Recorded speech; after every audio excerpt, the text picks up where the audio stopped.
year he didn't win a single game in Classical, and here that was the very first game. He badly needed it after the loss against Pragnanat. Well said. He joined us in studio, and it was awesome to get an interview with him. David, your thoughts on any of the other big results that we saw there before our first rest day?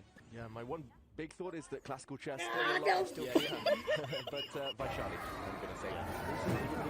Also leading the tournament and maybe one of the informed players in the world right now. And also a victory where she kind of grinded water out of a stone too against Pia Kremlin. Okay, we'll talk more about that as we continue to move along. But after the results, we quickly show you first the standings there in the open section. Hikaru Nakamura with his victory is in clear first, but so many people closely behind him. And as you saw already in the points, winning Classic gets you 3 points. So it's really anybody's lead potentially at the end of the day. When we're talking about Norway chess, DQ on the edge of the we saw it already earlier in the event. Caruana entered with 2 points and got a victory. Of course, as Anna just said, he ran into the vintage, old school Magnus Carlsen, who was not going to be denied. And as he said in the interview, as the game went on, his appetite, he used that term, he got hungry for the victory, and Magnus ultimately got it done. Let's quickly jump into the women's standings because you did mention, David, that Vaishali was your other big takeaway. So let's show everybody where that sits. The youngest player in the field,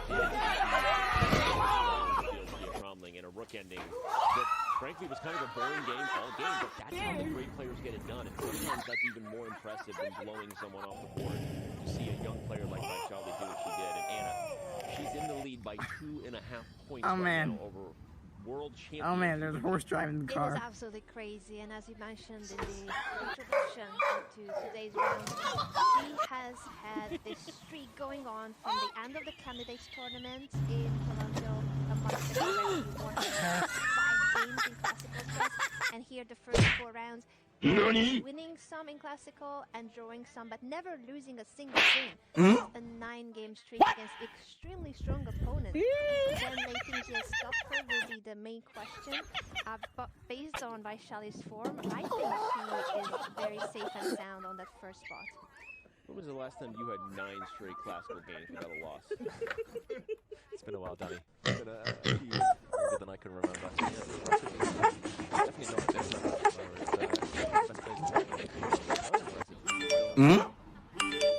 It is crazy impressive. There's so much impressive ahead. We're going to now focus on what might happen ahead, what will happen. And with us, joining us now, you know her. She's awesome. Jovi bringing the hits. Ivanka, what do you got for us as we set the table for round 5? Thank you, guys. Well, the floodgates were opened in round 4. 5 classical wins and Hikaru surging to the top of the table. But yesterday was a rest day. Players had extra time to prepare, of course. Now, Magnus returns to the board with a white piece of Reza, and Magnus was in fine form in round 4, and then so was Reza. And when you couple that with Ali Reza beating Magnus not once, but twice at the Chessable Masters Finals. Oh! This one Smash that! Moving on, Hikaru is going to be facing Ding Liren. It's deja vu from the Candidates 2022 when Ding beat Hikaru in the final round to take the infamous 2nd spot. There will be content today. A big as they are determined to bounce back from their earlier losses. For Fabi, it's all about building on that candidate success he had against Prag. But Prag is determined not to let lightning strike twice. In the Norway chess women, Vaishali is looking to extend her lead as she has white against ATJ. Remember, both these players are sitting on some incredible candidate preparation. And with their combative styles, do expect those big prizes. And for women's world champion Ju Wenjun, it's going to be about trying to find classical win. She's playing the luckless Humpy Canary, but it is Humpy the one who has a positive track record and the determination to bounce back from her losses. And finally, it will be epic between Anna Muzichuk and Pia Kremlin. Anna told me herself her win in round 4 felt like her first win in years. Back to you, Mr. Udo. He knows I didn't clean the bottom of it. Go ahead. Great breakdown there from Jovi. I feel like she touched on so many amazing storylines. I love the shout out to the double comeback victory by Algodosa Faruja over Magnus Carlsen in our last Champions Just Tour event. Just want to close the door on me. What did I do? Aw, Zoe. And right now has a 4-0 score in Classical, but Faruja would like to change that. Dingley, Red, and Hikaru. I mean, we're obviously going to be throwing back to the candidates many times, and of course, so much ahead with Dingley Red being the world champion, and the fact that Hikaru is second, and weird rumors about what might happen. Decided that he was ready to call it quits there. Pragyananda and Fabiano going to be a great one, probably with a 2-0 score there. And then, as we said, the Vaishali late Team J matchup is the one that we really all have our eyes on, because can anyone slow down Vaishali? She has not lost in 9 straight Classical games, and now she's white today. Zhu and June and Humpy Canero, they've got history there. And Anna Muzichuk with a 1-0 lead in 10 draws versus Pia Cromley. Looks like we're diving in now to the playing hall soon. We've got players at the boards arriving. It's great to see. They're taking their seats. A big yawn there from Dingley Red. Maybe a little sleepy right now here, Anna. Maybe. And also Hikaru looking different. Is that the clean shave? Is that the difference? It's clean shave, yeah. Yeah. Different, right? Yeah, clean shave. Nice call out. What number of expressions is that? Clean shaven? Is that from games? I mean, and I think is that even what's that logo on his chest there? I missed it. I thought I saw it. No, maybe there's nothing there. Thought it was a new shirt. Okay, someone standing right and not giving us a very clear view. But okay. Now we shift over to Prague's game versus Caruana. Prague has a tough loss to Hikaru Nakamura, one that he defended with such tenacity. It was so great to watch. Ultimately, Hikaru did get the job done. Shout out to him for grinding, but Prague would like to rebound. And then this one here, Magnus Faruja. Yeah, two players who will fancy their chances. Magnus bouncing back just before the rest day in traditional kind of classic Carlsen-esque style, and Alarosa has been fantastic from day one, I would say. Looks really, really focused. Another player who joined us in the studio and talked about his ambitions. He said he'd start the whole rest day. I wonder if he did. And I wonder if Magnus did the same, or maybe he had better things to do. It was a very sunny day yesterday in Stavanger, and I think the focus was very appealing to some of the players. Yeah, well, I think we can confirm Magnus did not spend the whole day in Stavanger. But he was outside a lot. But Faruja is in clear second. He's in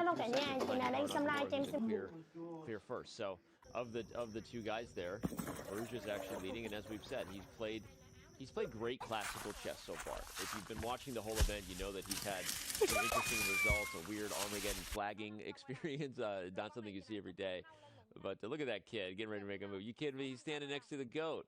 He's all smiled. He's excited. I'd like to make a first move there. Oh, look at that. Smile for mom. Smile for mom. That was great. You nailed it. You nailed it. There's so many parallel events here at Norway Chess, and they probably are the participants of the Scholastical Children's Tournament here at Norway Chess. I love to see when they get involved also in the ceremonial first moves.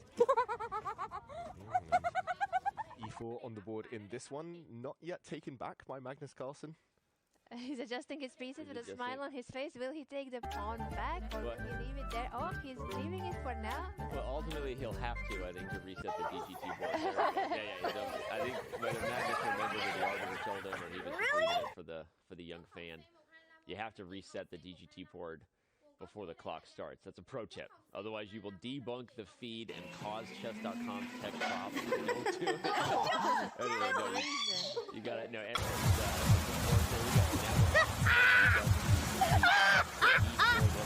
best by test, as they say, and immediately on the board from Faruja.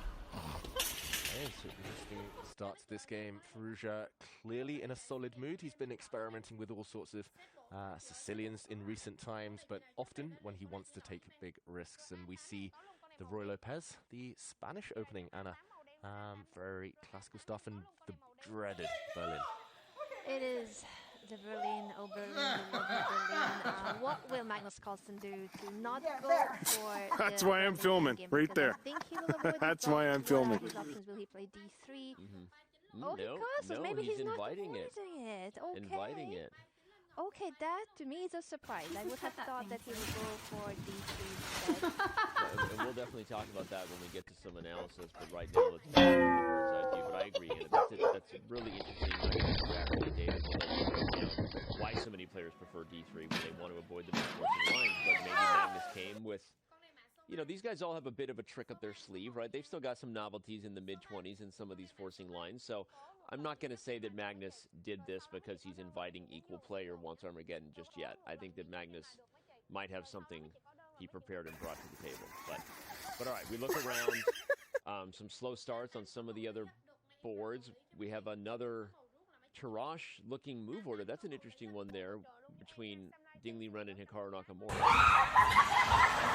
What are these creatures, huh? And stood up for some reason. Yeah. Just to get the coat set up. Okay. He's got to get the Death Star chair ready before you do work, you know. You got to have the intimidating. And then you kneel on your chair because it's more comfortable to think like that. It's not the craziest pose we've seen. Not the craziest pose we've seen from any of the players. Now he's ready. I was going to say, maybe the most interesting start to this, or at least in terms of rarely seen openings at the top level, is Dingley Ren against Nakamura, because you mentioned it looked like a Tarash, Danny, but temporarily Black is a pawn down. He could at least, for the short term, be 2 pawns down. Ding captures another pawn in this next turn. Hikaru, who's using an opening he actually sprung in the candidates, but a different move order. It's got a really dodgy reputation. This is Hikaru 3.0, 4.0. I don't know how many stages of evolution he's gone through in the last few years.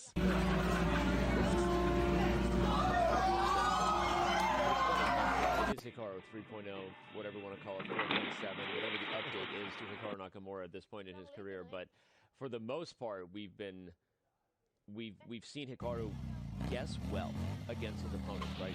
Which opening to play, we've talked about it in several games. Just this event, and really has been a carryover from the candidates and others. He's doing a pretty good job right now putting his opponents in spots where they're uncomfortable. I mean, the game with Prague that was incredible, we saw because of multiple he loved it in there, that he was all the way prepared, pretty much all the way up to where Prague sacrificed the piece. I mean, it paid off there as well, right? So interesting to see what Hikaru comes up with. With Black, you're usually a little less ambitious. Maybe preparation doesn't mean you're getting an advantage that you're trying to push. But I agree. A weird choice. Dingley Ren is thinking it over as well. And this choice must mean that Hikaru is willing to risk with the black pieces, go for something that's not the most solid, because Dingley Ren has been struggling, unfortunately, for the reigning world champion. The storyline has been really heartbreaking how ever since he won the title, we keep mentioning, but unfortunately for his tournament here, that's the biggest thing, that psychologically, ever since he won the world championship, he hasn't been the same. He couldn't deal with how heavy that crown is, and he couldn't find himself ever since the match. And that must be also the reason why Hikaru goes for something that may be risky, but he knows that Ding, unfortunately, is a weak spot in this field. He has been struggling a lot. And for Ding, I mean, during the rest day, I was thinking about how he should approach the next few games. In my view, he took a leap out of Magnus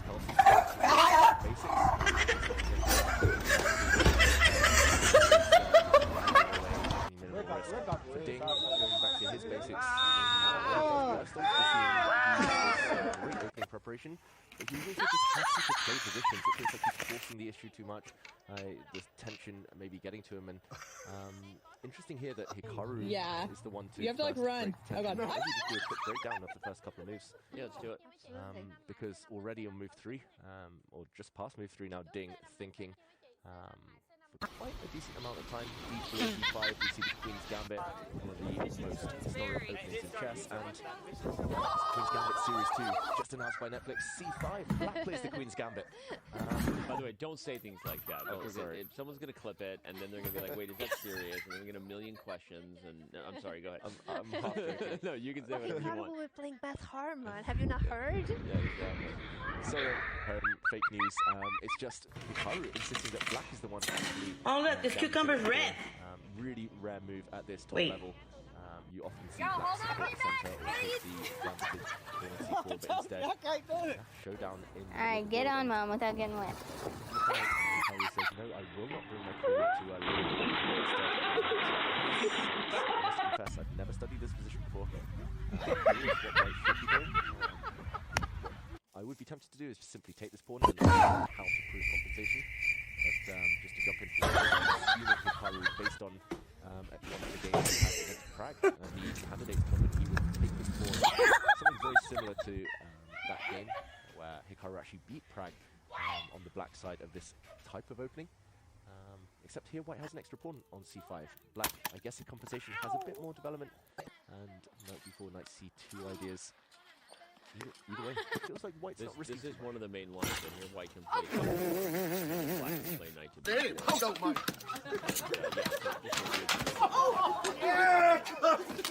An odd initiative, not even like a traditional initiative where all your play is based on some positional weakness or a weak king or something. It's like really just based on White kind of struggling to get developed, and after knight to b4, threatening knight c2, there's knight to a3, and then Black plays e5, and tries to regain the pawn. Like bishop b3, knight a6.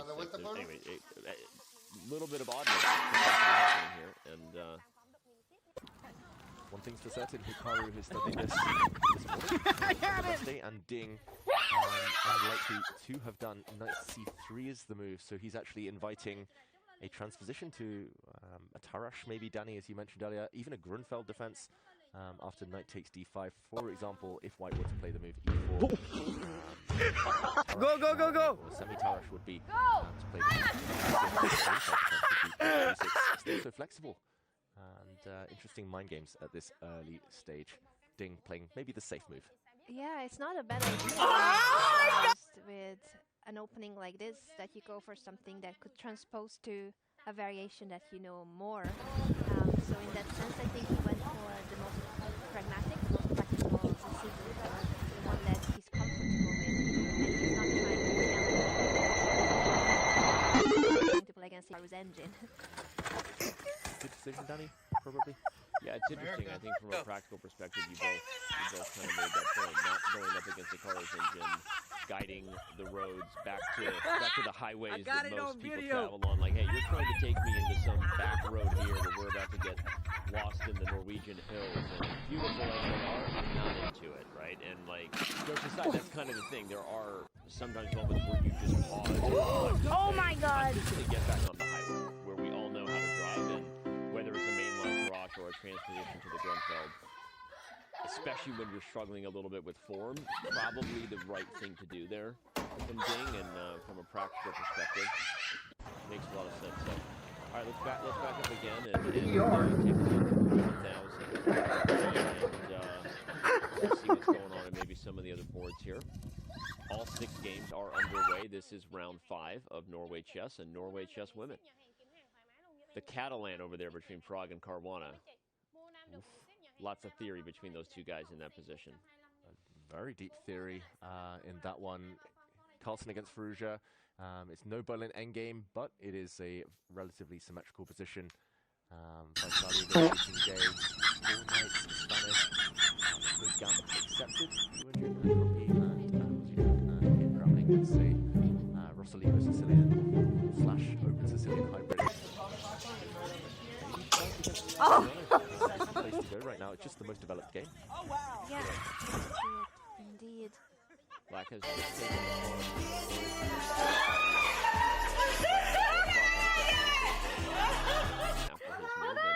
but this is still a lot of theory. Maybe we can back up and just do a quick show everybody. Fabiano, one of the deepest prepared players, his reputation kind of precedes him, but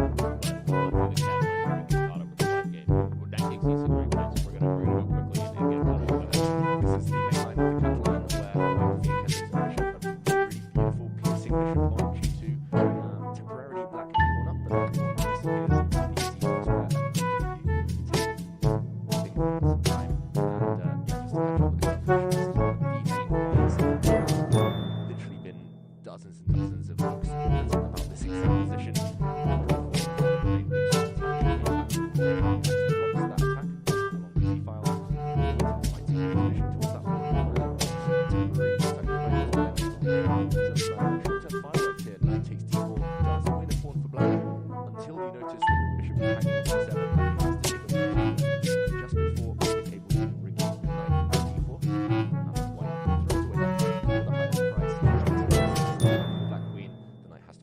And the dust has settled here. Level material again, but black has a nice little pawn on the e6 square. Still a slightly backward pawn on c7 that's now attacked twice. Visually, it looks slightly better for white, I would say.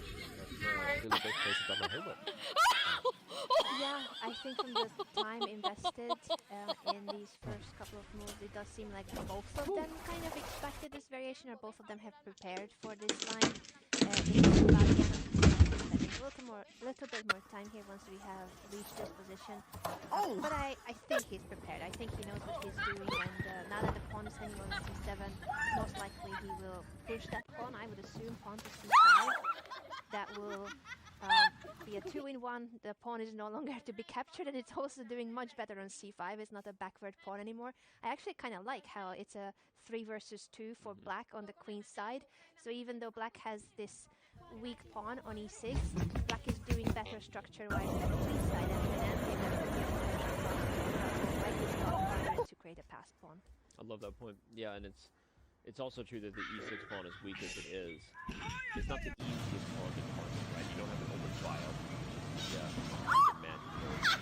The magical sauce you need to get direct pressure. If you put a queen on the diagonal, black's queen is coming to d5, right? And there's actually a fun idea just from the perspective that without the light square bishop around the white king and without a knight there, not that these players are at this level, but you know, from a practical perspective, black can play queen e5 check and slide over to h5, and it's not crazy that black is going to get some sort of attack right over there against the king, and that file is also open, which only happened because you played f takes e6.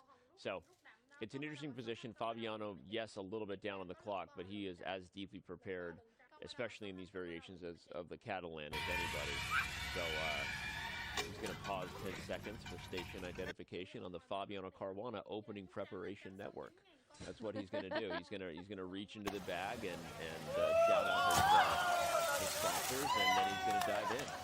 And one question I have, David, is, are you using the d5 square for the queen with tempo? We mentioned the move c5, but there's also knight d5, which, the more I look at it, can also immediately be played. And there's a question to that bishop.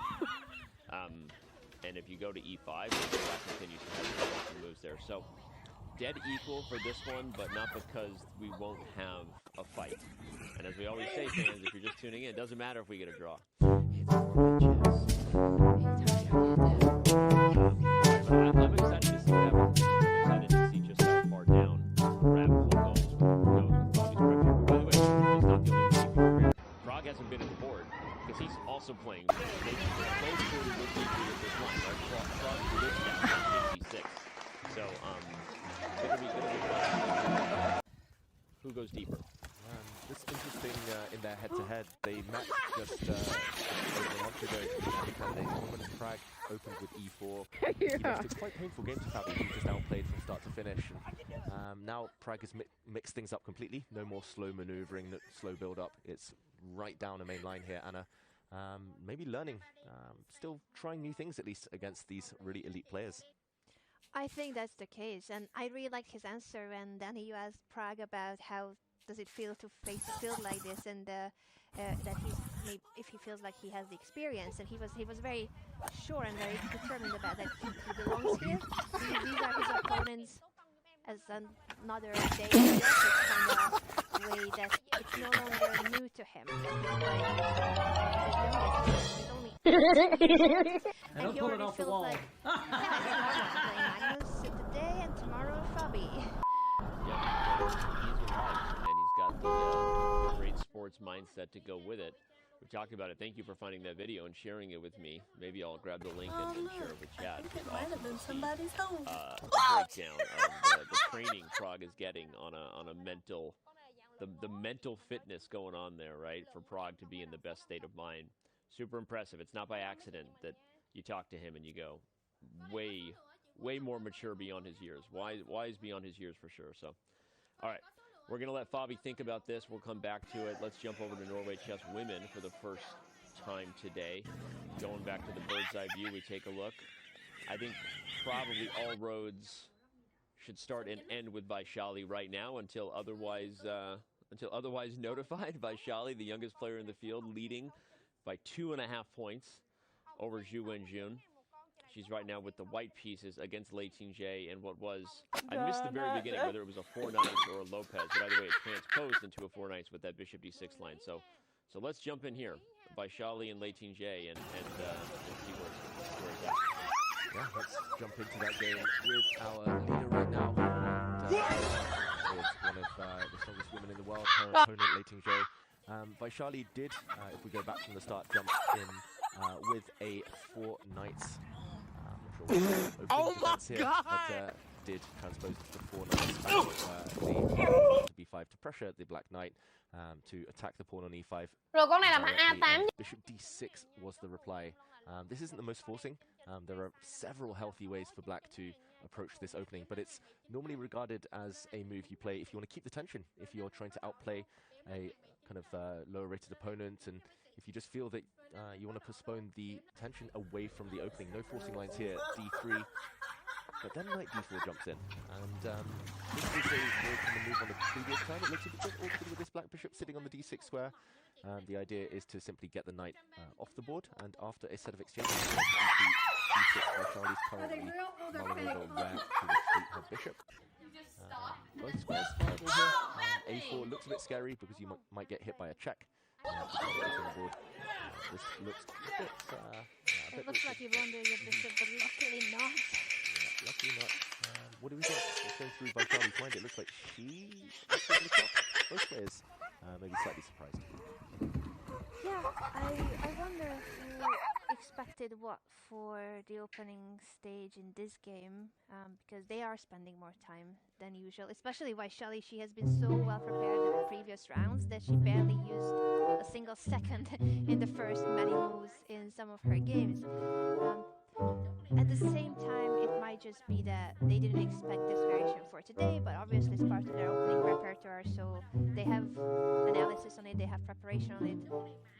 It's just perhaps not something they reviewed for today's game. They need to dig a bit deeper into their database and everything that they have studied. What do you think, Danny? Yeah, and I think often we're looking at it and as commentators trying to make sure we set the table, kind of explain what's the story of this game, because each game has its own story. So we're staying in the present. The players are thinking about it. We're playing checkers up here, they're playing chess downstairs, right? And because depending on where you put that bishop, it's key. If you go to a4, often black will actually not play the most forcing lines, and they will get castled, and the play will start to get dynamic, and they're trying to take advantage of the bishop and sort of become sidelined, right? And lost the play a little bit. But then you have to know that there are advantages to that too, because white can play for this f4 expanse as fast as you can. I used to play this line as black, and so this can be a really fun one. I know the computer says that it's a little bit better for white right now, but this is a game, you were totally right, David, to say that it's one that black plays when they are looking for a fight. And so this is kind of a big decision, and she probably is going into her database, as you said, Anna, but also thinking about a position that is not actually on the board here. You back up real quick, David. I wanted to just show one point, because it's a fundamental one about the position, but we should probably describe for the fans why black can play bishop d6. It is a move that puts a bishop